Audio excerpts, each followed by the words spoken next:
आज जो हमारा टॉपिक है वो हमारा है पैरालिसिस। इसको हिंदी में अधरंग भी बोलते हैं, है ना। यानी कि आपके शरीर का कोई हिस्सा काम ना करना। जरूरी नहीं है कि एक तरफ का पूरा पैरालिसिस हो सकता है आपका एक हाथ काम ना कर रहा हो सकता है आपके दोनों हाथ काम ना कर रहे हो सकता है आपका एक पैर काम ना करे, हो सकता है आपके दोनों पैर काम ना करें, हो सकता है हाथ और पैर काम ना कर रहे हो, और ये भी हो सकता है कि आपके दोनों हाथ दोनों पैर काम ना कर रहे हो। और साथ में इसके साथ और जुड़ जाता है कई बार स्पीच का जाना, यानी कि बोलने में भी तकलीफ होना। ये सारे जो सिम्टम्स हैं ये हमारे पैरालिसिस के हैं। काम ना करने का मतलब है कि हमारा मोटर एरिया डिफेक्ट हो जाता है, यानी कि मोटर रिस्पॉन्स आना बंद हो जाता है। सेंसरी रिस्पॉन्स तो है बॉडी में, यानी कि आप पैरालिसिस के पेशेंट को गर्म ठंडे का अनुभव है। ऐसा नहीं कि हमने गर्म चीज छुई उसको चला दी या ठंडी चीज चलाई तो उसे पता नहीं चल रहा, लेकिन रिस्पॉन्स ये है कि वो मोटर रिस्पॉन्स नहीं कर पा रहा, उस पर प्रतिक्रिया नहीं दे पा रहा, यानी कि अपने पैर को पीछे नहीं खींच पा रहा, अपने पैर पर खड़ा नहीं हो पा रहा, अपने पैर से चल नहीं पा रहा, या अपने पैरों से बैलेंस नहीं बना पा रहा। ये उसका मोटर रिस्पॉन्स है ना। तो मोटर रिस्पॉन्स जब बॉडी का खत्म हो जाता है या आपका शरीर आपके मुताबिक काम नहीं करता है, वो करना चाहता है, वो हाथ को हिलाना चाहता है लेकिन हाथ हिल नहीं रहा है, तो उस कंडीशन को हम पैरालिसिस कहते हैं। और इस कंडीशन को जो मैंने अभी आपको बताई तो उसको अलग अलग टर्मोलॉजी दी जाती है, अलग अलग उसे टर्मोलॉजी के रूप में जानते हैं, जैसे पैराप्लेजिया, क्वाड्रप्लेजिया या सेमीप्लेजिया। इस तरीके से जो शरीर के अंगों के आधार पर डिवाइड हो जाता है। पैरालिसिस एक कॉमन वर्ड है जिसमें बहुत सारी अलग अलग कैटेगरी हो सकती हैं। दोनों हाथों में हो गया है, दोनों पैरों में, दोनों हाथों में हो गया है, एक हाथ एक पैर में हो गया है ना। तो इस तरीके के उसकी कंडीशन अलग अलग होती है। इसके कारण क्या है? इसके कारण क्या है अगर हम देखें तो इसमें 4 मुख्य कारण निकल कर आते हैं, है ना। 4 मुख्य कारण निकल कर आते हैं। पहला जो मेन कारण है आपका हेमाटोमा या हेमरेज ये क्या कारण है? यानी कि आपके शरीर के अंदर सबसे जो बारीक नर्व हैं, जो ब्लड कैपिलरीज हैं, जो ब्लड कैपिलरीज का गुच्छा है या नेटवर्क है, वो ब्रेन के अंदर है, बहुत बारीक है, बहुत पास है, बहुत सिमेट्रिकल है और बहुत नाजुक है। हमारे बॉडी के अंदर ब्लड फ्लो करता है, एक प्रेशर के साथ फ्लो करता है, जिसको आमतौर पर हम नापते हैं, चेक करते हैं तो 80-120 के करीब में कहते हैं कि हमारा ऊपर का बीपी 120 है, नीचे का बीपी 80 है, यानी कि सिस्टोलिक हमारा क्या है 120 है और डायस्टोलिक 80 है। जब ये प्रेशर अगर बढ़ता है तो बढ़ते समय पर जैसे एक गुब्बारे के अंदर पानी भरा हुआ है और आप उसके अंदर का प्रेशर बढ़ाइए या उसके अंदर पानी भरते रहिए तो एक टाइम पर वो क्या करेगा, फट जाएगा। ऐसा ही कुछ हमारे आर्टरीज के अंदर, वेन्स के अंदर, कैपिलरीज के अंदर होता है। जब हमारा ब्लड प्रेशर, क्योंकि ब्लड कहाँ घूम रहा है, हमारे आर्टरीज में या वेन्स में तो घूम रहा है, आर्टरी या वेन के अंदर घूम रहा है, लेकिन जब इसका प्रेशर अंदर से बढ़ेगा, इसका प्रेशर बढ़ेगा तो जो सबसे नाजुक एरिया होगा, जो सबसे नाजुक कैपिलरीज होंगी, जो सबसे नाजुक आर्टरीज या वेन्स होंगी, वो फटने के चांसेस ज़्यादा होंगे। तो ऐसा ही कुछ हमारे ब्रेन के अंदर होता है जब हमारे बॉडी का ब्लड प्रेशर बढ़ता है।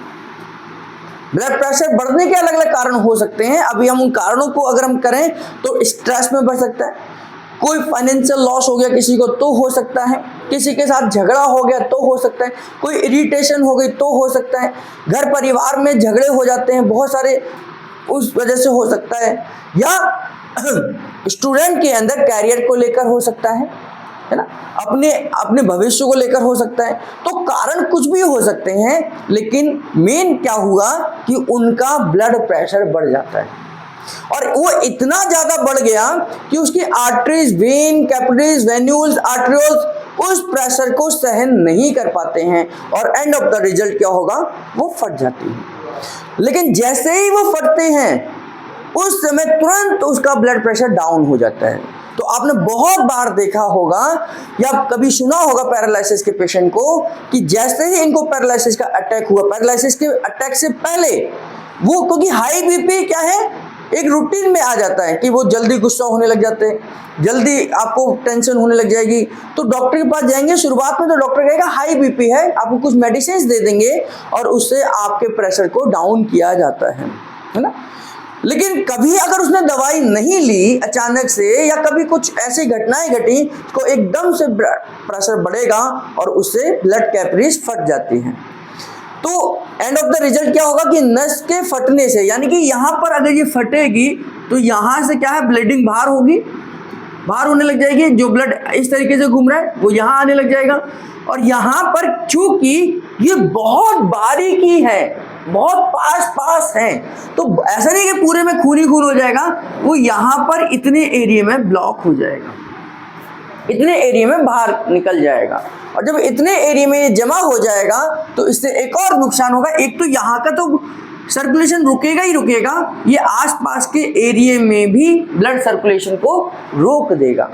और उसके रुकने से ये एरिया जहां ब्लड सप्लाई भेज रहा था ब्रेन के किसी पार्ट में, उस पार्ट को ब्लड सप्लाई नहीं मिलेगी, और नहीं मिलने की वजह से वो पार्ट क्या है, डैमेज हो जाएगा, वो एट्रोफी आ जाएगी, उसके अंदर वो खत्म हो जाएगा।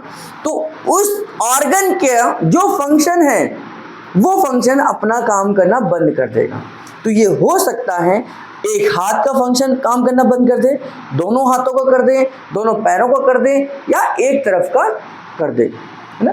अब चूंकि ब्रेन हमारा क्या है, अपोजिट डायरेक्शन में काम करता है, यानी कि हमारा जो राइट ब्रेन है वो हमारी लेफ्ट बॉडी को कंट्रोल करता है, जो हमारा लेफ्ट ब्रेन है वो हमारी राइट बॉडी को कंट्रोल करता है। तो अगर यहाँ पर बीपी की समस्या हुई है तो इस इफेक्ट होगा, इधर इफेक्ट होगा। अगर यहाँ पर बीपी की समस्या हुई है तो इसका असर हमारा यहाँ पर होगा। तो ये कंडीशन होती है आपके हेमाटोमा और हेमरेज के दौरान, है ना। इन्फार्क्ट में क्या होगा, एक तीसरी कंडीशन आती है। इन्फार्क्ट में क्या होता है, ब्लड क्लॉटिंग होती है ना। इन्फार्क्ट में ब्लड क्लॉटिंग होती है। तो ब्लड क्लॉटिंग कैसे होती है, हमारी बॉडी की टेंडेंसी है, आपके हमारे सब की, जितने भी लोग यहाँ रहते हैं सबकी बॉडी की टेंडेंसी है कि हमारे ब्लड के अंदर क्लॉट बनते हैं बिगड़ते हैं, बनते हैं बिगड़ते हैं, क्लॉट बनते हैं डिजॉल्व होते हैं। और इन दोनों कंडीशन में हमारा जो हेपरिन केमिकल है वो काम करता है। और दोनों का जरूरी है कि ब्लड क्लॉट का बनना भी जरूरी है और ब्लड क्लॉट का डिजॉल्व होना भी जरूरी है। अगर ये बने ना तो भी दिक्कत है, और अगर ये बन जाए और डिजॉल्व ना हो तो भी दिक्कत है। यानी कि डिजॉल्व होना भी जरूरी है और बनना भी जरूरी है ना। बनना इसलिए जरूरी है कि इन केस इन फ्यूचर में कभी हमारे को इंजरी हो जाती है तो अगर यहाँ से एक पिन मार दी जाए या काट दी जाए तो पूरी बॉडी का ब्लड बाहर निकल जाएगा, अगर इस बॉडी के अंदर ब्लड क्लॉटिंग की टेंडेंसी नहीं हो। तो इसलिए ब्लड आप देखते हैं कि हमें कभी छिल जाता है, कभी चोट लग जाती है, तो 1-1.5 घंटे बाद धीरे धीरे वहां पर खून निकलना बंद हो जाता है, और नहीं तो 2-3 मिनट के बाद ही हो जाता है। ये डिपेंड करता है कितनी मेजर इंजरी हुई है ना। तो जो ब्लड निकलना बंद हो गया, तो ब्लड निकलना बंद जो हो गया वो क्योंकि बॉडी की टेंडेंसी है कि जैसे ही कहीं इंजरी होती है वहां तुरंत ब्लड क्लॉटिंग हो जाती है। तो ब्लड क्लॉट का बनना जरूरी है। अगर ये ब्लड क्लॉट बने ही ना तो ब्लीडिंग के दौरान, यानी कि इंजरी के दौरान, हमारी पूरी बॉडी का ब्लड बाहर निकल जाएगा, जैसे हीमोफीलिया जैसे केसेस में होता है। हीमोफीलिया केसेस में यही होता है कि अगर कहीं गलती से इंजरी हो गई हीमोफीलिया के पेशेंट को तो पूरी बॉडी का ब्लड वहीं से बाहर निकल जाएगा, है ना। और डिजॉल्व होना भी जरूरी है। डिजॉल्व होना इसलिए भी जरूरी है कि जैसे ही क्लॉट बना वो डिजॉल्व होना चाहिए, नहीं तो क्लॉट क्लॉट क्लॉट क्लॉट बनते चले जाएंगे और ब्लड सर्कुलेशन जाम हो जाएगा। और ब्लड सर्कुलेशन नहीं घूमेगा तो बॉडी में ऑक्सीजन का आदान प्रदान कौन करेगा, है ना। क्योंकि बॉडी के अंदर ऑक्सीजन का आदान प्रदान करने के लिए हमारे ब्लड के सेल ही उस ऑक्सीजन को पूरी बॉडी में सर्कुलेट करते हैं। तो यानी कि हमारी बॉडी के अंदर ब्लड क्लॉट का बनना भी जरूरी है और इनका डिजॉल्व होना भी जरूरी है। हम जैसे डेली खाना खाते हैं, सुबह पास आउट कर देते हैं, मोशन पास आउट करते हैं, डेली खाना खाते हैं। जब हमें ये पता ही है कि हमारा पास आउट ही होना है तो हम खाना क्यों खाते हैं? तो खाना खाना भी जरूरी है और उसका वेस्ट प्रोडक्ट निकलना भी जरूरी है। दोनों ही प्रोसेस हैं, है ना। हम खाना खाएंगे तो एनर्जी मिलेगी, वेस्ट प्रोडक्ट बनेगा, वो बाहर आएगा। तो ये एक प्रोसेस है, ये एक प्रोसेस है कि हमें, अगर हम कल्पना करें कि बचपन से अभी तक कितना अनाज हमने खा लिया होगा, कितना खा लिया होगा, तो बोरी की बोरे, ये घर पूरा छोटा पड़ जाएगा। इतना अनाज आप लोगों ने खा लिया होगा अभी तक, है ना। इतना खा लिया होगा, यानी कि इतना अनाज हमने खा लिया। जबकि हर दिन हर साल हमारा अनाज भी पैदा होता है। तो ये प्रोसेस है कि भाई वहां पर हमारे को खाना भी जरूरी है और वेस्ट प्रोडक्ट को निकालना भी जरूरी है। तो हमारी बॉडी में क्लॉटिंग होना भी जरूरी है और डिजॉल्व होना भी जरूरी है। लेकिन कभी कभार कोई क्लॉटिंग बड़ी हो जाती है, या इतनी बड़ी हो जाती है, मान लीजिए, तो ये सिंपल जो है, हमारी बॉडी के जो आर्टरीज हैं इनका साइज थोड़ा सा बड़ा रहता है। हमारी आर्टरीज और वेन जो बॉडी के, ब्रेन की बात नहीं कर रहा, हमारी बॉडी के ब्रेन, ये जो क्लॉटिंग है ये आराम से इसमें घूम सकती है। लेकिन हमारा जो सिर के अंदर जो ब्लड कैपिलरीज है वो बहुत माइनर है, बहुत छोटी है, बहुत छोटी है। तो वो गलती से अगर वो क्लॉट हमारे ब्रेन की तरफ चला गया, क्योंकि ब्रेन की तरफ यहां तक तो वो समझ आएगा कि यहां तक चला जाएगा, लेकिन अगर वो आगे गलती से चला गया और वो वहां कहीं फंस गया, तो उस फंसने की वजह से, क्योंकि यहां पर ये इतना बड़ा क्लॉट है और इसका रास्ता इतना ही है, तो यहां ये फंस जाएगा और फंसने की वजह से क्या होगा, आगे का ब्लड सर्कुलेशन रुक जाएगा, है ना। ये आगे का ब्लड सर्कुलेशन रुक जाएगा, और जब आगे का ब्लड सर्कुलेशन रुक जाएगा तो ये जो एरिया, जिस एरिया को ब्लड सप्लाई ब्रेन में भेज रहा होगा, वो एरिया धीरे धीरे, क्योंकि लैक ऑफ ऑक्सीजन, क्योंकि ऑक्सीजन की जरूरत है, उसे ब्लड की जरूरत नहीं है, लैक ऑफ ऑक्सीजन, वो एरिया डेड होना शुरू हो जाएगा। वो एरिया डेड, जैसे अगर मैं नाक को बंद कर लूं तो 2 मिनट से ज्यादा हो सकता है, कई लोगों को आधा मिनट ही बड़ा सफोकेशन हो जाए, घबराहट हो जाए, उन बेचैनी हो जाए, तो मैक्सिमम 2 से 2.5 मिनट से ज्यादा एक सामान्य व्यक्ति नहीं रह सकता है। तो हमने केवल 2 मिनट के लिए अपनी ऑक्सीजन रोकी है, 2 मिनट के लिए, और उसमें हमारी हालत खराब हो जाती है। तो ऐसा ही कुछ होता है, जब यहाँ पर क्लॉटिंग हो जाती है तो यहाँ पर कई मिनटों तक ऑक्सीजन नहीं पहुंचती और ये हमारा डेड होना लग जाता है। तो जो पार्ट हमारा डेड होगा, उसका जो फंक्शन होगा बॉडी के अंदर, वो फंक्शन धीरे धीरे काम करना बंद कर देगा, यानी कि वो पैरालिसिस अटैक हो जाएगा। एक घड़ी यहाँ पर तो आपको एक सिम्टम्स मिलते हैं, यहाँ पर एक संकेत मिल सकता है, यहाँ पर कोई संकेत आपको नहीं मिलेगा कि आपको पैरालिसिस होने के चांसेस हैं। जो क्लॉटिंग की वजह से पैरालिसिस जिनको होता है, वो अक्सर ये कहते हैं सब कुछ ठीक था, अच्छा खासा सोया था, अच्छा खासा नहाने गया था, अच्छा खासा काम कर रहे थे, सब कुछ ठीक ठाक था, और अचानक ही ये बेहोश हो गए और पता चला जब इनको होश आया तो पैरालिसिस हो गया।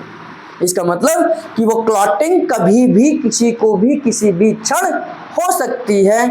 इस क्लॉटिंग को डिसॉल्व करने के लिए भी हमारी डाइट का रोल है, हमारी डाइट का रोल है, यानी कि हमारे शरीर के अंदर हमारा जो शरीर संतुलित रूप से काम करे, और केमिकल्स भी हैं, हेपरिन यही काम करता है, हेपरिन, प्लाज्मिन यही काम करता है कि हमारे क्लॉट को डिसॉल्व करने का काम करता है। साथ में हमारी जो डाइट है, जिसमें काली मिर्च है, लौकी है, हरा धनिया है, इनकी क्वालिटी है कि ये क्लॉट को डिसॉल्व करने का काम करते हैं। कहते हैं अगर हम 2 काली मिर्च, 2 लौंग अपने मुंह के अंदर धीरे धीरे उसे चूसना शुरू कर दें, तो ये एक एस्पिरिन की गोली की तरह काम करता है, यानी खून पतला करने वाली गोली की तरह काम करते हैं। तो जब हमारी किचन में जब गरम मसाला यूज होता है तो उसके अंदर ऑटोमेटिकली ये चीज़ें होती हैं। तो अगर हम अपने घर में एक संतुलित आहार ले रहे हैं तो गरम मसाले का भी इस्तेमाल करते ही होंगे।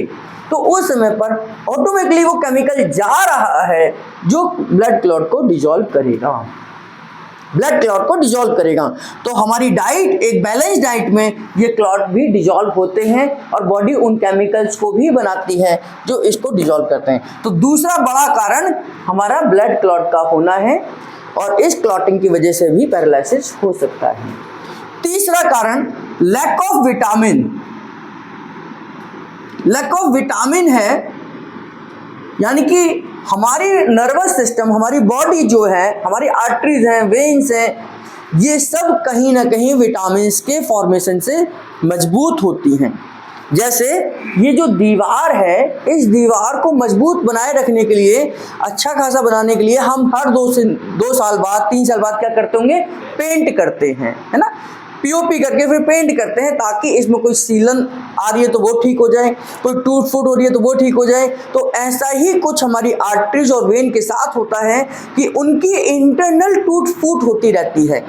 हम दौड़ते हैं, भागते हैं, कूदते हैं, फिजिकल एक्टिविटीज़ करते हैं, जिम जाते हैं, योगा करते हैं, कुछ भी करते हैं, उस दौरान हमारी जो आर्टरीज है, वेन्स है, उनके अंदर भी टूट फूट होती है, और उस टूट फूट को हमारी डाइट और प्रॉपर तरीके से मेंटेनेंस, ये उसे ठीक करने का काम करती है, जिसमें मेन रोल आपके विटामिन का है।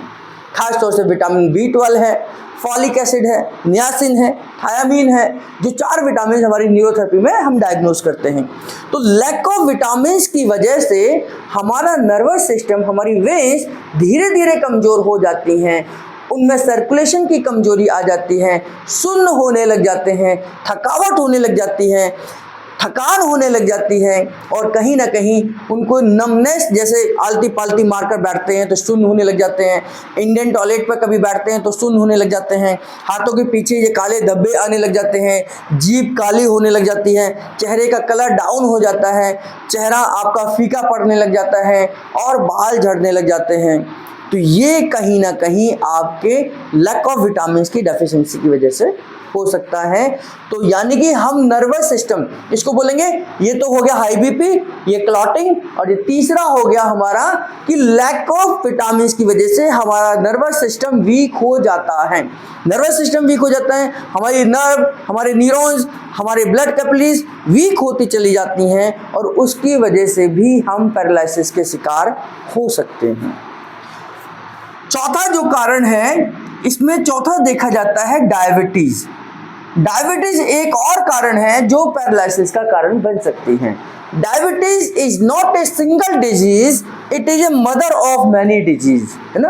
डायबिटीज के बारे में कहा जाता है कि ये एक अकेली बीमारी नहीं है, ये बहुत सारी बीमारियों की माता है, मदर है ना। मदर डे पे इसको गिफ्ट करेंगे। तो diabetes is a mother of many disease, है ना। तो मदर ऑफ मैनी डिजीज का मतलब ये जिसको हो जाए उसके बाद में उसके शरीर के अंदर बहुत सारी बीमारियां आ जाती हैं। जैसे जिसको डायबिटीज हो और कंट्रोल ना हो, वो कितनी भी कोशिश कर रहा है और कंट्रोल नहीं हो रही है, मेडिसिन भी ले रहे हैं, इंसुलिन भी ले रहे हैं, एक्सरसाइज भी कर रहे हैं, लेकिन तब भी कंट्रोल नहीं हो रही, तो 101% आपकी किडनी को ये खराब कर देगी, है ना। तो किडनी को खराब कर दिया, डायबिटीज ने कर दिया, आपका यूरिक एसिड, क्रिएटिनिन बढ़ेगा, डायबिटीज की वजह से बढ़ेगा, बीपी हो सकता है डायबिटीज की वजह से, हार्ट की मांसपेशियां कमजोर होती हैं, डायबिटीज की वजह से होती हैं। तो ये अपने आप में बहुत सारी बीमारियों की जननी है। तो डायबिटीज की वजह से भी आपके शरीर में ब्लड सर्कुलेशन की कमी आती है।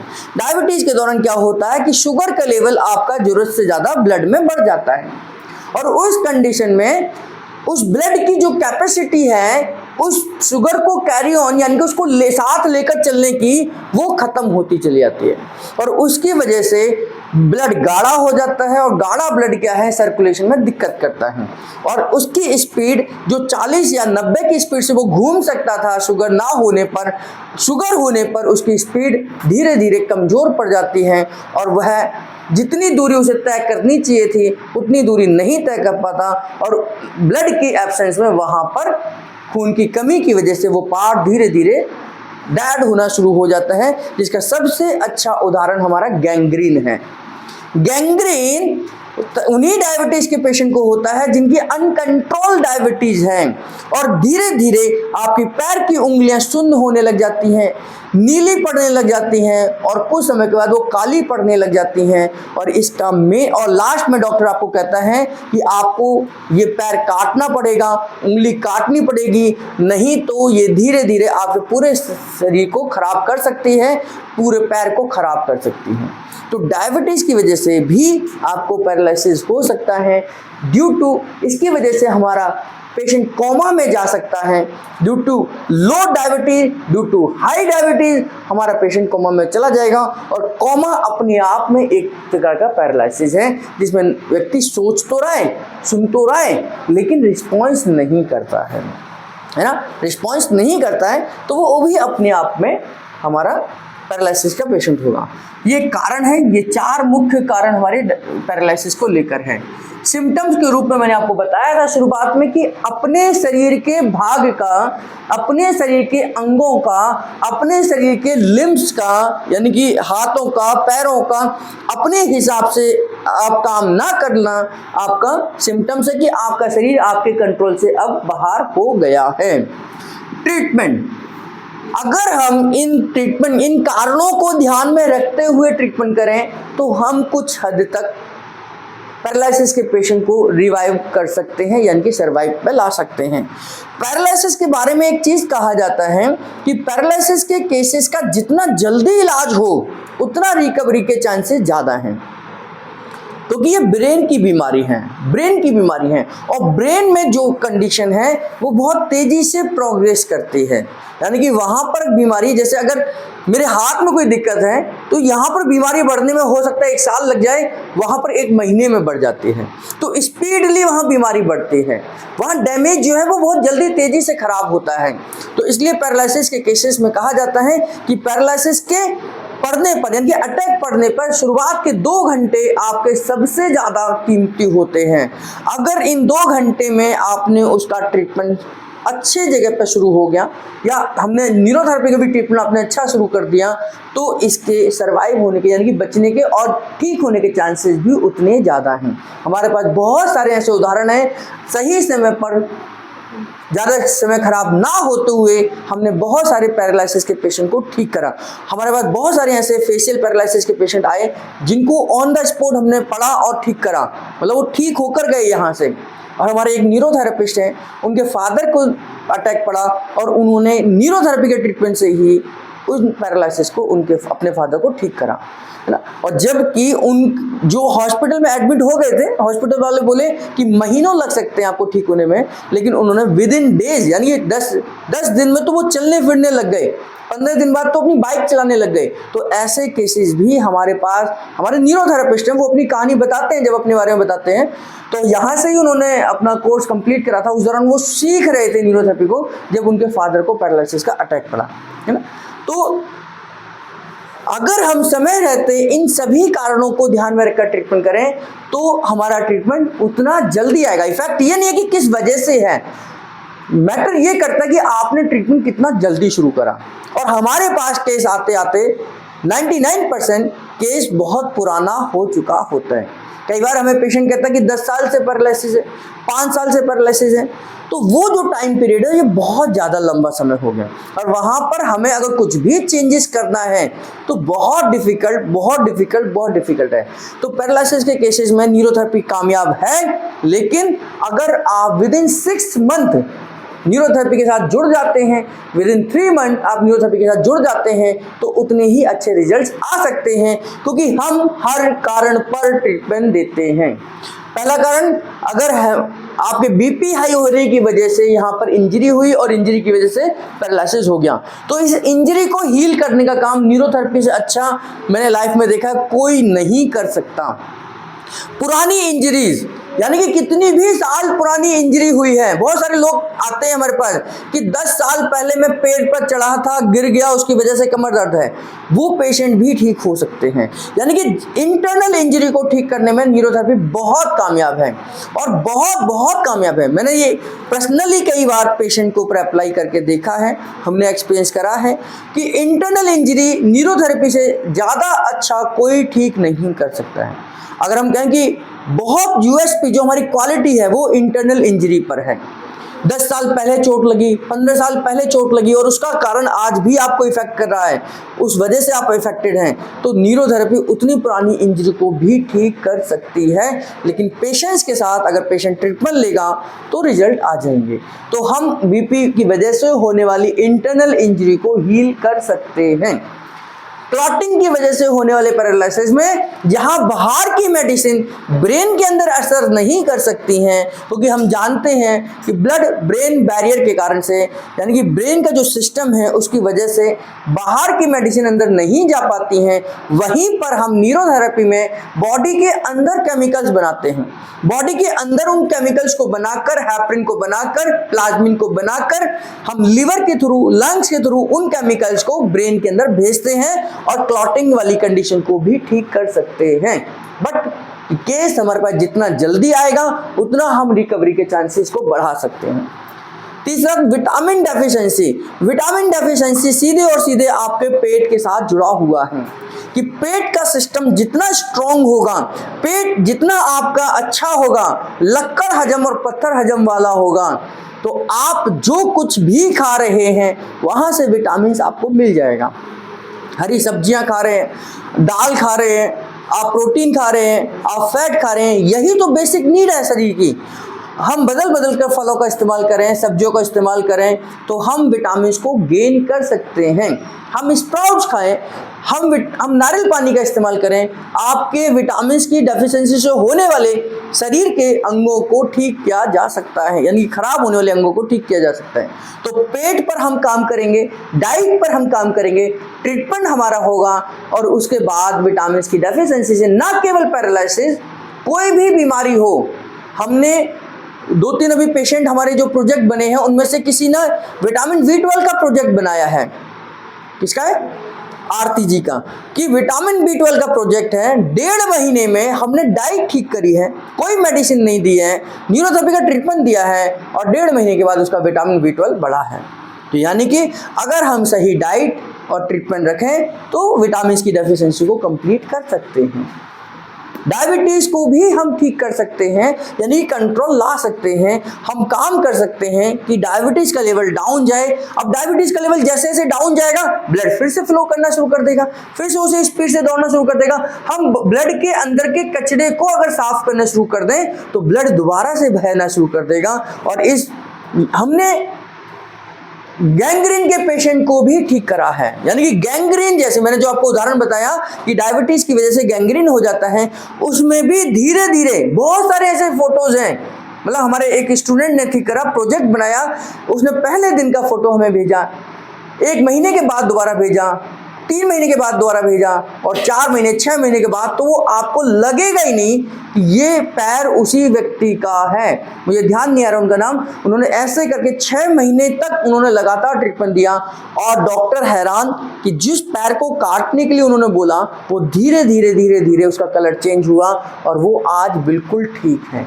तो ऐसे केसेस भी गैंग्रीन के, यानी कि डायबिटीज की वजह से आने वाली गैंग्रीन को ठीक किया जा सकता है। तो कारण में ध्यान को रखते हुए हम ट्रीटमेंट कर सकते हैं। इसमें 3 चीजों का ही रोल है। पहला, आपकी डाइट ठीक होनी चाहिए। मैं बार बार संतुलित आहार की बात करता हूँ, बैलेंस डाइट की बात करता हूँ। तो बैलेंस डाइट में वो 7 चीजें होनी चाहिए जिनको हमें लेना है, जो हमारे शरीर का रॉ मटेरियल है। मौसम के अनुसार, हमारी परिस्थिति के अनुसार हमारा डाइट चेंज होनी चाहिए। हम कभी भी एक ही डाइट पर निर्भर ना रहें, हमें बदलते हुए मौसम में बदलती हुई डाइट लेनी चाहिए। हमारे को कार्बोहाइड्रेट भी चाहिए, हमें प्रोटीन भी चाहिए, हमें मिनरल्स भी चाहिए, हमें विटामिन भी चाहिए, हमें रफेज भी चाहिए, हमें पानी भी चाहिए, है ना, हमें फैट भी चाहिए। तो ये 7 चीज़ें हमारे डाइट में होनी चाहिए। जो मौसम में जो फल सब्जी आ रहे हैं उसमें से ही ये 7 चीज़ें आपको मिल जाएंगी। और कोई भी ऐसा नहीं है कि ये 7 चीज़ों के लिए हमें स्पेशल कहीं जाना पड़े।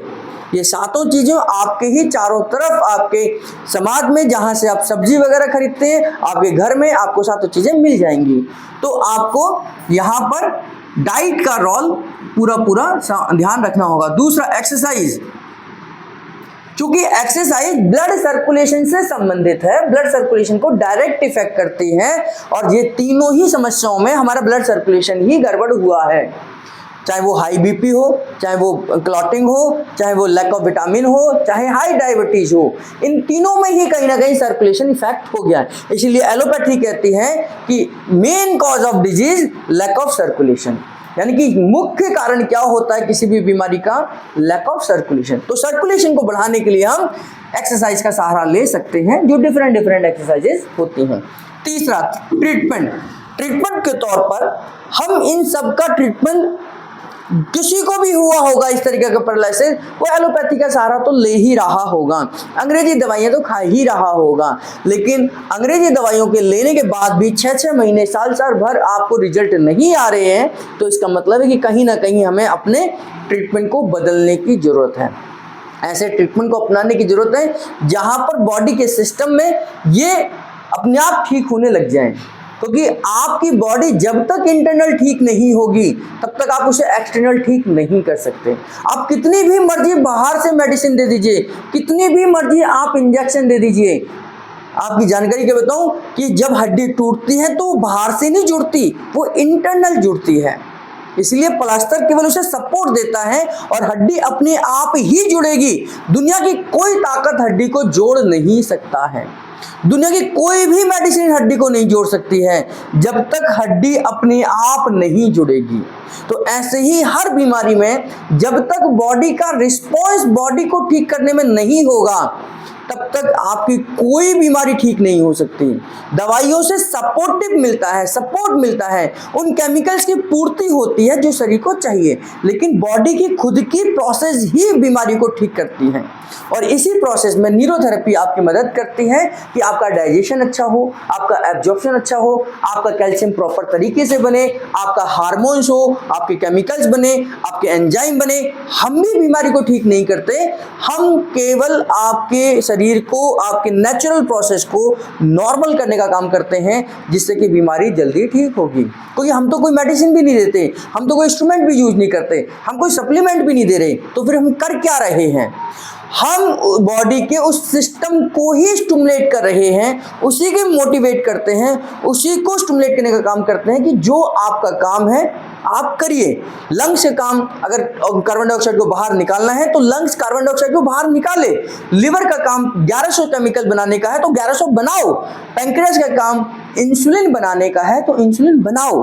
तो यही हम काम बॉडी से कराने की कोशिश करते हैं। इसी का नाम है कि हम न्यूरोथेरेपी से नेचुरल तरीके से बॉडी के सिस्टम को स्टिमुलेट कर कर किसी भी वजह से आने वाली बीमारी को ठीक करने का काम करते हैं। तो डाइट, एक्सरसाइज और ट्रीटमेंट के माध्यम से हम पैरालिसिस के पेशेंट को भी ठीक कर सकते हैं। बहुत सारे ऐसे ट्रीटमेंट्स हैं। अब इसके लिए हमारे पास अलग सारे ट्रीटमेंट्स हैं, इसके लिए अलग ट्रीटमेंट है, इसके लिए अलग ट्रीटमेंट है और इसके लिए अलग ट्रीटमेंट है। तो इनके सभी के अलग अलग ट्रीटमेंट न्यूरोथेरेपी में है और कारण को ध्यान में रखते हुए उन ट्रीटमेंट का इस्तेमाल करके पैरालिसिस के पेशेंट को ठीक कर सकते हैं। ठीक है।